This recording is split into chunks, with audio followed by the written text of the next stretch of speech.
Over the past month or so, I've been kind of experimenting, looking at different options for working with Arduino microcontrollers. A lot of the projects I've done have a controller of some kind at its core, and I've been experimenting with different ways of implementing this. Years ago, when I worked, kind of built electronic projects, worked with various different things, I was using the kind of PIC microcontroller. My chip of choice was a 16F877. It was cheap, if you kind of went down the microchip sample route, it was free. It was relatively easy to use, decent range of ports, and I could kind of knock out the required board, which included kind of a capacitor, kind of oscillator, input out kind of reset switch, set up the bare minimum really quickly. I knew kind of off by heart, and I could get started with the project quite quickly. When I came back to electronics in the last year or so, I decided to go down the Arduino route simply because the software side of things was so much easier to work with.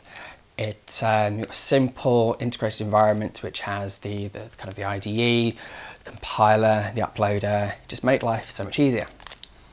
And so obviously you've got a kind of standard boards, which I think most people kind of use or come across at some point or another in this field. But it's no good for a permanent installation for a fixed project. It's big and it's bulky, a bit expensive. And so I've been using the kind of Arduino Pro Mini, which is it's a SparkFun board. Very cheap, I think it's about £5 or £6.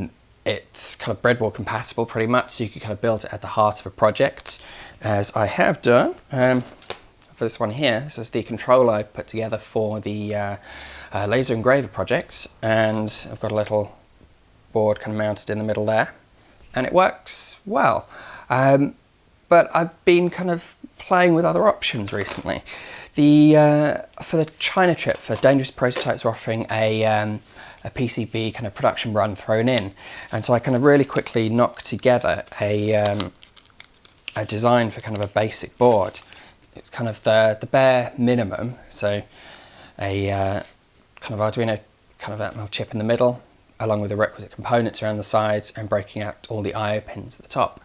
And I kind of rushed this together just before the deadline, and it worked. One mistake where I had some of the serial lines flipped on the back, but that's one fix and a little kind of tweak on the back. And it's really cheap, really simple to use little board. So another option from this is it's kind of exploring at the same time, is using the larger kind of DIP package. It's the Atmega 328P, which is the kind of cheap standard one used across a lot of boards. And this is almost identical to the reference design, the layout on the Arduino site. So kind of the chip along with a few components. I've got I'm kind of experimenting just with a wireless kind of communications and sensor modes. There's a few extra parts on here, but got the serial to USB kind of controller, break it down here, chip, crystal, and the kind of the programming header wired in there.